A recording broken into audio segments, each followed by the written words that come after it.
दोस्तों, जेमिसन ग्रियर हैं यूएस के ट्रेड रिप्रेजेंटेटिव। उन्होंने ये बोला है कि जो 25% टैरिफ भारत पे लगा है वो तो लग के रहेगा, at least in the near term ये लग के रहेगा।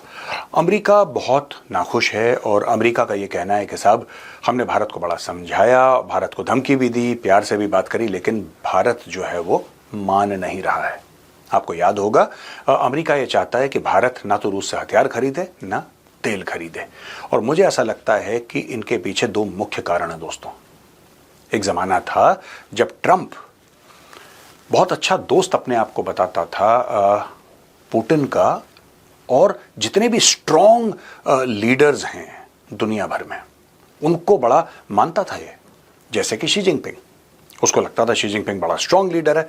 यहां तक कि ट्रंप मिला किम जोंग उन से, जिससे कोई मिलना पसंद नहीं करता, उससे मिला जाके। तो दोस्तों ये ट्रंप ने अपने आप को प्रोजेक्ट करा। हुआ ये कि जब रूस और यूक्रेन की लड़ाई तीसरे साल में चल पड़ी थी, तीसरे साल में आ गई थी लड़ाई, और उसके बाद जिस तरीके से बढ़ रही थी उसके कुछ ही हफ्ते पहले ट्रंप ने पदभार संभाला दूसरी बार यूएस के राष्ट्रपति का। अब ये जो पदभार संभाला उसने, उसके बाद उसने वादा कर ही दिया था, ये हम कई बार डिस्कस कर चुके हैं कि 24 घंटे के अंदर मैं ऐसा खत्म कर दूंगा, फिर वैसा हो जाएगा, फिर ऐसा हो जाएगा, फिर मैं पुतिन को फोन करूंगा, पुतिन बोलेगा तू तो मेरा भाई है और हम सब हथियार डाल रहे हैं और चलो वॉशिंगटन में पार्टी करते। ये सारा का सारा इसने प्रचार करा।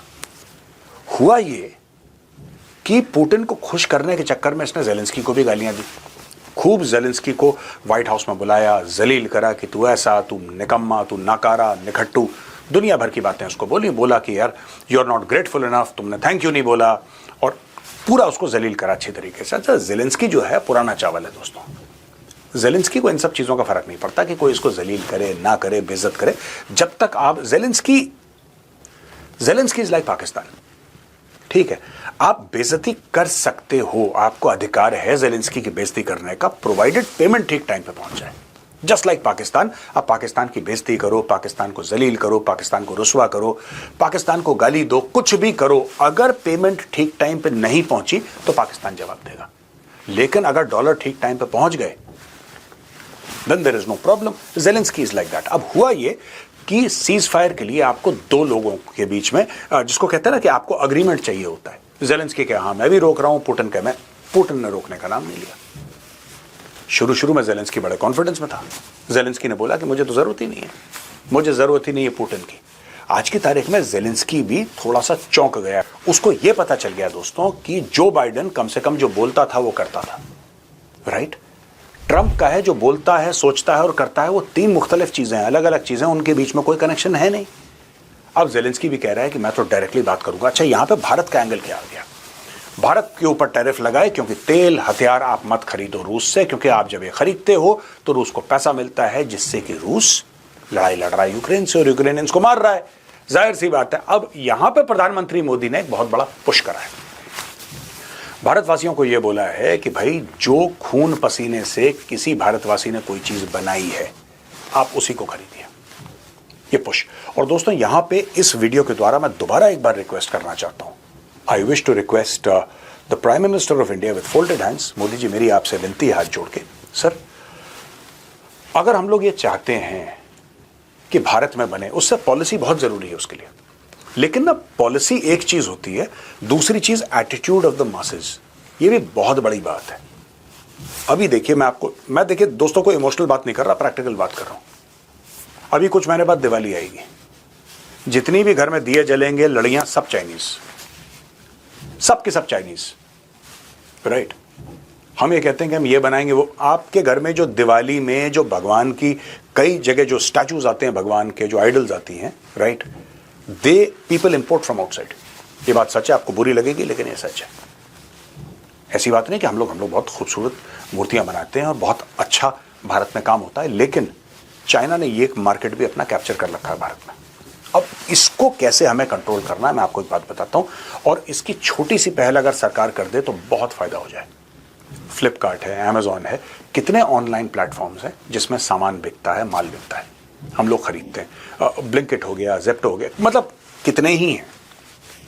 अगर सरकार, और ये बात मैं कई बार पहले कह चुका हूं, अगर सरकार सिर्फ एक काम कर दे, सिर्फ एक काम कर दे सरकार, और सरकार ये कह दे कि जो भी सामान आप खरीद रहे हैं उसमें कंट्री ऑफ ओरिजिन का, उस फोटोग्राफ में, जैसे प्रोडक्ट की फोटोग्राफ होती है, ये ग्लास है पानी का, अगर मैं ये ग्लास खरीद रहा हूं, उदाहरण से मैं अमेजॉन से या फ्लिपकार्ट से खरीद रहा हूं ये ग्लास, इस ग्लास में ये अगर बोलता है कि ये ग्लास 6 ग्लासेस का एक सेट है और माना कि ये 1000 रुपए का है फॉर एग्जांपल, और मुझे अच्छे लग गए, मैंने बोला मैं तो खरीदूंगा 1000 रुपए का ये 6 ग्लासेस का सेट, ऊपर लिखा रहना चाहिए, अगर इंडिया है तो वहां पे इंडिया का फ्लैग हो और नीचे इंडिया लिखा हो साफ, तो इट इज अंडरस्टूड कि ये कंट्री ऑफ ओरिजिन है। अगर ये चाइनीज है तो वहां पे चाइनीज फ्लैग, अगर वो अमेरिकन है तो अमेरिकन, अगर कुछ भी हो तो वहां पे उस चीज का दाम और कंट्री ऑफ ओरिजिन, जैसे दाम लिखना जरूरी है ना, प्रोडक्ट का फोटोग्राफ लगाना जरूरी है, उसी तरीके से government law should make it absolutely mandatory and a must to put the country of origin right in front. आपको कंट्री ऑफ ओरिजिन मिल जाएगा उसका, लेकिन आपको नीचे स्क्रॉल करना पड़ता है और कई लोगों में इतना पेशेंस नहीं होता। लोग कहते हैं अच्छी चीज है यार, दिखने में अच्छी है, मैं पहले भी एक बार इस्तेमाल कर चुका हूं, it's a very good thing, अच्छे दामों पर मिल रही है, 30-40% ऑफ है, चलो क्लिक करो। भाई फिर आत्मनिर्भरता कहां से आएगी? पॉलिसी बनाना बहुत जरूरी है जो मोदी जी बना रहे हैं, I support it wholeheartedly. Make in India को मैं पूरी तरीके से सपोर्ट करता हूं, लेकिन बाय फ्रॉम एन इंडियन भी होना चाहिए। एक मेक इन इंडिया तो एक चीज है, बाय फ्रॉम एन इंडियन जो हम लोग कह रहे हैं, हमें पता ही नहीं लगता। आपको क्या लगता है कि लोग जाते हैं वहां पे खरीदने के लिए सामान बाजार में और वो पूछते हैं अच्छा कोई चाइनीज है माल, अच्छा चलो मुझे आज चाइनीज माल खरीद, ऐसा कोई नहीं करता, ऐसा कोई भी नहीं करता। Nobody wants to buy Chinese because you know कि मैं पूछ के कि मांग के कि ये चाइनीज है, नहीं, ऐसा नहीं होता। बात यह है कि लोगों को आधे समय तो पता ही नहीं रहता, सामान देखते हैं, क्वालिटी देखते हैं, उसकी कॉस्ट देखते हैं और they make the decision to buy. तो अगर हम ये चाहते हैं, मैं सिर्फ चाइना की बात नहीं कर रहा, कोई भी देश हो, I am not saying simply China, it could be America, it could be Europe, it could be any country, the country of origin for that product must be written very very categorically. At least हम online से शुरू कर सकते हैं, online से शुरू करके फिर जो भी जितनी भी शॉप्स हैं, एक कानून ऐसा पारित करा जाए सरकार की ओर से कि everybody must very prominently display. दोस्तों लोग नहीं देखते इंपोर्टेड फ्रॉम चाइना, वो नहीं, कहीं नीचे कौन, नोबडी लुक्स एट इट यार, nobody looks at it.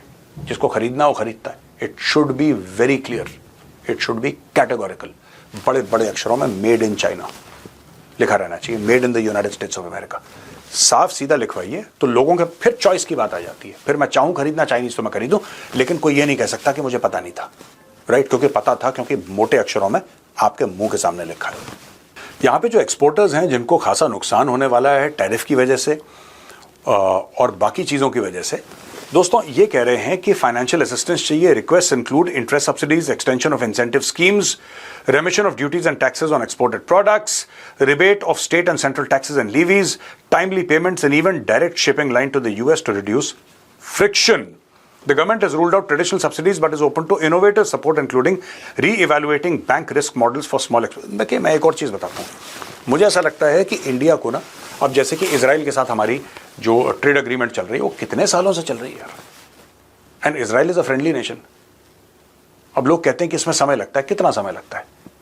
I think countries should come together and fast track it. और मैं क्यों कह रहा हूं आपसे, ये जो पूरा ट्रंप वाला मामला है ना दोस्तों, ये ट्रंप वाला मामला, ये ठीक है, ट्रंप अभी 3.5 साल और है कुर्सी पर विराजमान, और जब ट्रंप बिल्कुल जिसको कहते हैं कि रिटायर हो जाएगा, तब ट्रंप तकरीबन आपका हो जाएगा 83 साल का, 83 ईयर्स का, जब ट्रंप छोड़कर जाएगा। उसके बाद ट्रंप दोबारा नहीं बन सकता, लेकिन उसकी पॉलिसीज का जो डैमेज है वो उसके जाने के बाद सेम डे रिवर्स नहीं होने वाला। अगर किसी को गलतफहमी है कि साहब ट्रंप जो है 3-3.5 साल के बाद ट्रंप तो चला जाएगा, फिर उसके बाद हाँ ठीक है फेवरेबल पॉलिसीज आ सकती हैं, लेकिन वो अमेरिका की पॉलिसी है, वो अमेरिका की विम्स एंड फैंसीज हैं। क्या गारंटी है कि दूसरा वाला राष्ट्रपति ये ना कहे कि ठीक है यार ट्रंप की पॉलिसीज थी, जो झटके लगने थे दुनिया में ट्रंप के टेन्योर पे लग गए, लेकिन हमें इससे फायदा हो रहा है, हमारा इतना बड़ा मार्केट है, अगर आपको बेचना है बेचो, नहीं बेचना मत बेचो, हम तो इसी टैरिफ पे लगे। तो ट्रंप ने जब अपने फर्स्ट टर्म पे जो टैरिफ लगाए थे, बाइडेन ने उसको रोल बैक नहीं करा था।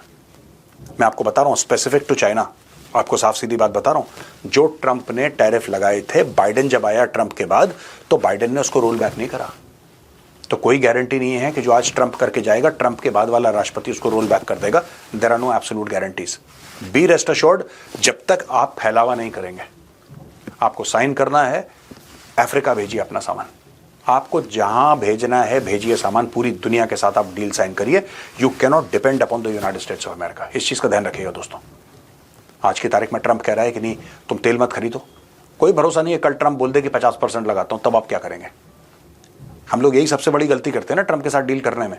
हमें ऐसा लगता है कि इसने 25 बोल दिया तो उसका मतलब 25 है, चलो 25 पे प्लानिंग करते हैं। हमें ऐसा लगता है कि क्योंकि ट्रंप ने 25% बोल दिया है तो चलो 25 पे प्लानिंग करते हैं, इतना नुकसान होगा, इतना घाटा होगा। भाई 25 का कोई लॉजिक ही नहीं है। मैं आज जो द चाणक्य डायलॉग्स आएगा शाम को 5 बजे, उसमें मैं विस्तार से समझाने की कोशिश करूंगा इस आदमी की मानसिकता। 25 does not mean 25, it can mean 75। वो सवेरे उठता है, बिस्तरे के किस छोर से उठता है और उसका मूड क्या करता है, उसके हिसाब से टैरिफ लगाता है। वरना कोई, मैं चैलेंज करता हूं, आप लिखिए यहां पे नीचे कमेंट सेक्शन में लिखिए और मुझे 25 का लॉजिक बता। मैं ये नहीं कह रहा 25 ऊंचा है नीचा है, मैं उसकी बात नहीं कर रहा। वो तो जो देश होता है उसकी मर्जी होती है, वो लगा सकता है, लेकिन लॉजिक होता है ना किसी भी चीज का। 25 का क्या लॉजिक है? कुछ नहीं। 500% टैरिफ लगाऊंगा अगर तेल लोगे तो, उसका क्या लॉजिक है? कुछ नहीं। ट्रंप का मन है। अब भाई ट्रंप के मन को तो मोदी जी कंट्रोल नहीं कर सकते, कोई भी दुनिया का शी जिनपिंग हो, पुतिन हो, कोई भी कंट्रोल तो नहीं कर सकता ट्रंप के मन को। तो आपको अपने आप को मजबूत करना है कि this over reliance on America and exports to America will sink your economy, will sink your country one day, economically speaking. Be very very careful.